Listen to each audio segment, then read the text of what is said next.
Bajaj limited ने issue किए हैं 20,000 शेयर जिनकी फेस वैल्यू है ₹10 पर शेयर। और कंपनी जो पैसा ले रही है वो ₹4 ऑन एप्लीकेशन ले रही है, ₹3 ऑन अलॉटमेंट ले रही है, और बचा हुआ ₹3 वो ले रही है on first and final call. ठीक है बच्चों, कंपनी के पास एप्लीकेशन आई फॉर 25,000 शेयर्स। इसका मतलब कंपनी का जो इशू है वो ओवर सब्सक्राइब्ड हो गया। कंपनी ने इशू किए थे 20,000 शेयर्स और एप्लीकेशन आ गई फॉर 25,000 शेयर्स।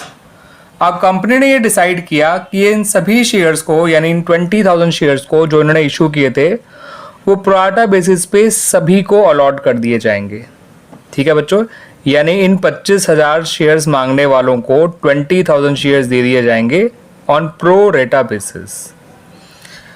ठीक है बच्चों, प्रोराटा बेसिस का मतलब ये होता है कि उनको शेयर्स तो दिए जाएंगे लेकिन पूरे शेयर्स नहीं दिए जाएंगे, पार्शियल बेसिस पे शेयर दिए जाएंगे। जैसे कि यहाँ पर हर 5 मांगने वालों को कंपनी 4 शेयर्स अलॉट करेगी। ठीक है बच्चों, इसे कहते हैं प्रोराटा बेसिस या पार्शियल बेसिस। और ये भी कहा गया कि जो भी इनका एक्सेस एप्लीकेशन मनी होगा उसे अलॉटमेंट में ट्रांसफ़र कर दिया जाएगा, उसको उनको रिफंड ना करके आगे अलॉटमेंट में ट्रांसफ़र कर दिया जाएगा। फिर आपसे ये कहा गया क्वेश्चन में कि आपको नेसेसरी जर्नल एंट्रीज बनानी है in the books of the firm of the company, और ये ध्यान रखते हुए कि सारा पैसा कंपनी को मिल गया है, यानी कॉल तक का पैसा भी कंपनी को मिल गया है। कॉल जैसे जैसे ड्यू हुई उनका अमाउंट रिसीव होता चला गया, तो कोई भी कॉल्स इन अरियर नहीं है इसका मतलब। और आपसे साथ के साथ ये भी कहा है कि आपको शेयर कैपिटल को in the balance sheet of the company show भी करना है। ठीक है बच्चों, तो ये है आपका क्वेश्चन। तो आइए शुरुआत करते हैं अपनी जर्नल एंट्रीज से। क्लियर बच्चों? तो जो हमारी सबसे पहली जर्नल एंट्री बनेगी बच्चों, वो तो एप्लीकेशन में रिसीव करने की बनेगी, है ना बच्चों। और फिर उस पैसे को हमें कैपिटल में ट्रांसफ़र करना है, और जो एक्स्ट्रा पैसा आया हुआ होगा उसको आगे अलॉटमेंट में भी ट्रांसफ़र करना है। इसका भी ध्यान रखिएगा, क्योंकि जब हम पैसा कैपिटल में ट्रांसफ़र करेंगे तो उतने ही शेयर्स का करेंगे जितने शेयर्स का कंपनी ने इशू निकाला है। ठीक है, यानी जब एप्लीकेशन रिसीव करेंगे तो हमारी एंट्री होगी bank to share application account. Clear बच्चों? और जब इस पैसे को ट्रांसफ़र करेंगे कैपिटल में तो शेयर एप्लीकेशन अकाउंट डेबिट होगा, शेयर कैपिटल अकाउंट क्रेडिट होगा, और साथ साथ शेयर अलॉटमेंट अकाउंट भी हमें क्रेडिट करना होगा, क्योंकि हमें जो एक्स्ट्रा पैसा मिला है उसे आगे अलॉटमेंट में शिफ्ट करना है। सही है। आगे जब हम अलॉटमेंट की एंट्री बनाएंगे तो अलॉटमेंट हम जानते हैं पहले पैसा कैपिटल में ट्रांसफ़र किया जाता है, तो share allotment to share capital बनाएंगे। ठीक है बच्चों, और ये एंट्री हम 20,000 शेयर से बनाएंगे अब। ठीक है, और जब इसका पैसा रिसीव करेंगे ना, तो क्या कहते हैं अलॉटमेंट का, तब हमें बैंक टू शेयर अलॉटमेंट इस बात का ध्यान रख के बनानी है एंट्री कि इतना पैसा पहले से आया हुआ है टुवर्ड्स अलॉटमेंट फ्रॉम एप्लीकेशन। और फिर कॉल में आप जानते हैं बच्चों, पहले पैसा कैपिटल में ट्रांसफ़र किया जाता है, बाद में रिसीव किया जाता है। तो फर्स्ट एंड फाइनल कॉल की जब एंट्री बनाएंगे तो first and final call to share capital, ये भी 20,000 शेयर से बनाएंगे, और फिर बाद में इसकी रिसीविंग कर लेंगे bank account debit to share first and final call. तो कुल मिला के ये 6 एंट्रीज बनेंगी।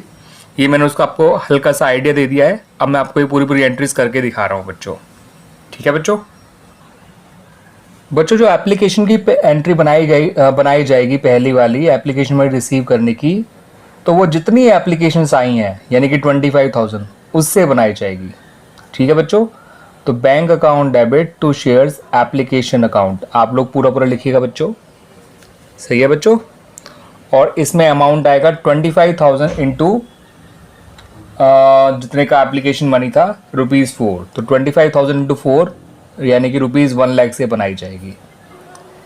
क्लियर बच्चों? In case of over subscription पहली एंट्री हमेशा जितनी एप्लीकेशंस आई हैं उनसे बनाई जाती है, जो कि है 25,000, और एप्लीकेशन मनी ₹4 था। अब जब इस पैसे को आपको ट्रांसफ़र करना है कैपिटल में, तो आप शेयर एप्लीकेशन अकाउंट तो डेबिट करेंगे पूरे 1 लाख से विद ₹1 लाख, लेकिन शेयर कैपिटल में आप उतने ही शेयर का पैसा ट्रांसफ़र करेंगे जितने शेयर्स कंपनी ने इशू किए थे, ना एक कम ना एक ज़्यादा। ठीक है बच्चों? तो कैपिटल में सिर्फ उतने ही शेयर का पैसा जाएगा, उतने ही शेयर का एप्लीकेशन मनी जाएगा जितने शेयर्स कंपनी ने इशू किए थे, 20,000 इंटू 4, और जो बचे हुए 5,000 एक्स्ट्रा एप्लीकेशंस थी उनका पैसा आप शेयर अलॉटमेंट अकाउंट में ट्रांसफ़र कर देंगे। तो उन 5000 शेयर्स पे भी आपको ₹4 पर शेयर मिले हुए हैं एप्लीकेशन मनी, मगर ये एप्लीकेशन मनी आप रिफंड नहीं कर रहे हैं, इस पैसे को कहाँ ट्रांसफ़र कर रहे हैं, शेयर अलॉटमेंट अकाउंट में। क्लियर बच्चों? ये हमारी शुरू की 2 एंट्रीज कुछ इस तरह से बनी है। नॉर्मली एंट्री बनती है bank account debit to share application account debit to share capital, मगर यहाँ पर टू शेयर अलॉटमेंट अकाउंट क्यों आया? क्योंकि जो हमने एक्स्ट्रा पैसा लिया था उन शेयर एप्लीकेंट से, उसे हमें आगे फॉरवर्ड करना है toward share allotment, that's why यहाँ पे शेयर अलॉटमेंट अकाउंट अलग से क्रेडिट किया गया।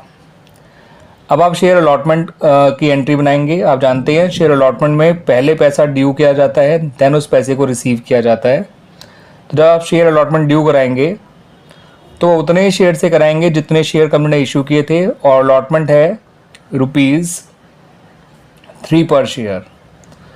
ठीक है बच्चों, अलॉटमेंट मनी जो ड्यू कराया जाएगा वो ₹3 पर शेयर अलॉटमेंट का मनी है, और 20,000 शेयर जो कंपनी ने इशू किए थे उससे ही एंट्री बनाई जाएगी, और ये एंट्री बनेगी विद ₹60,000। ठीक है बच्चों, बस पहले ही एंट्री हमें 25,000 शेयर से बनानी थी, आगे की सारी एंट्रीज अलॉटमेंट की और कॉल की वो 20,000 शेयर से ही बनेगी, जितने शेयर्स कंपनी ने इशू किए थे। अब जब आप अलॉटमेंट का मनी रिसीव करेंगे बच्चों, तो इस बात का ध्यान रखिएगा कि अलॉटमेंट में ₹20,000 पहले ही आ चुके हैं, तो हम उसको डिडक्ट करके बाकी पैसा रिसीव करेंगे। 60,000 में से 20,000 पहले ही आ चुके हैं, तो अलॉटमेंट की जो रिसीविंग की जाएगी वो विद ₹40,000 की जाएगी। ठीक है बच्चों, अब आप फर्स्ट एंड फाइनल कॉल का पैसा मांगेंगे, तो shares first and final call account debit to share capital account. First and final call भी ₹3 पर शेयर है, तो वो भी 20,000 शेयर से ही मांगी जाएगी, जितने शेयर्स कंपनी ने इशू किए थे। 20,000 इंटू 3 होता है 60,000, और फर्स्ट एंड फाइनल कॉल की रिसीविंग भी आप 60,000 से ही करेंगे। ठीक है बच्चों, तो share first and final call account. First and final call के लिए कोई पहले से पैसा आया हुआ नहीं है, तो उसे कोई डिडक्ट नहीं करना। अलॉटमेंट के लिए सेकेंड एंट्री में कुछ पैसा पहले से आया हुआ था, इसलिए उसे डिडक्ट करना ज़रूरी था। सही है बच्चों? तो ये तो बन गई हमारी journal entries related to the above question. 2 entries application की, 2 एंट्रीज अलॉटमेंट की, और 2 एंट्रीज ही फर्स्ट एंड फाइनल कॉल की। एप्लीकेशन में पहले पैसा रिसीव किया जाता है, देन कैपिटल में ट्रांसफ़र किया जाता है। ट्रांसफ़र ऑफ ड्यू एक ही बात है, ध्यान रखिएगा बच्चों। अलॉटमेंट में पहले पैसा ट्रांसफ़र यानी ड्यू किया जाता है, देन उसको रिसीव किया जाता है। कॉल में पहले पैसा ट्रांसफ़र यानी ड्यू, और बाद में उसको रिसीव किया जाता है। इस पैटर्न को ध्यान रखिएगा, कभी भी आपको एंट्रीज बनाने में दिक्कत नहीं आएगी। आइए अब आ जाते हैं balance sheet of the company पे। तो बच्चों, बैलेंस शीट से पहले आप कंपनी का नोट्स टू अकाउंट समझ लीजिए।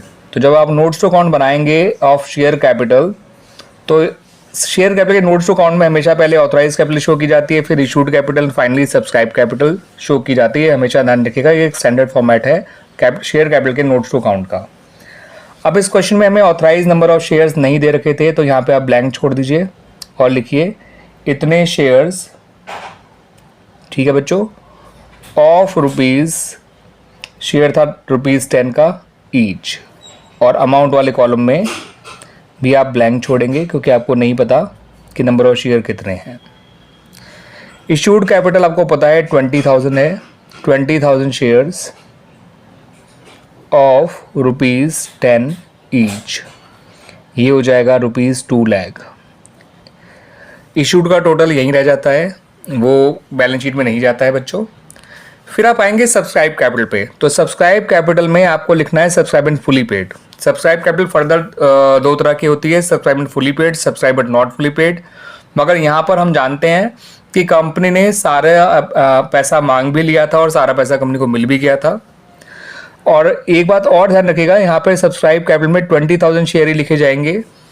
बेशक लोगों ने 25,000 शेयर्स मांगे थे, लेकिन उन्हें मिले तो 20,000 शेयर्स ही है ना। तो ऐसे में गलती से भी आप सब्सक्राइब कैपिटल 25,000 शेयर्स के हिसाब से मत कर लिखिएगा, 20,000 के हिसाब से ही लिखिएगा। ओवर सब्सक्रिप्शन में आप ये मत सोच लीजिएगा कि सब्सक्राइब इशूड से बड़ी हो जाएगी। सब्सक्राइब कैपिटल कभी इशूड कैपिटल से बड़ी होती ही नहीं है। तो ऐसे में ओवर सब्सक्रिप्शन में जब आप बैलेंस शीट बनाएंगे या बैलेंस शीट का नोट्स टू अकाउंट बनाएंगे, तो सब्सक्राइब कैपिटल और इशूड कैपिटल बराबर ही लिख जाएंगी। ठीक है बच्चों, ज़्यादा कभी मत ले लीजिएगा। तो 20,000 शेयर्स ऑफ ₹10 ईच, ये भी आ गया 2 लाख। और यही वाला 2 लाख जो है वो आगे आपको बैलेंस शीट में शो करना है। ठीक है बच्चों, अब बैलेंस शीट जब बनाएंगे तो सबसे पहले आपको लिखना होगा इक्विटी एंड लायबिलिटीज़, उसके बाद आपको लिखना होगा शेयर होल्डर फंड। ये सारा आप कंप्लीट वर्ड्स में लिखेंगे, इस तरह से नहीं जैसे मैंने लिखा है। फिर उसके नीचे लिखेंगे शेयर कैपिटल, शेयर कैपिटल के सामने लिखेंगे नोट नंबर 1 और अमाउंट में डाल देंगे ₹2 लाख। और इस तरह से आपकी बैलेंस शीट बनकर तैयार हो जाएगी। सही है बच्चों, आइए अब जो है इस क्वेश्चन को कंप्लीट कर लिया हमने, तो मैं आपको बता दूं यह है illustration number 15 of chapter accounting for share capital. Book है TS ग्रेवाल, एडिशन है 2024।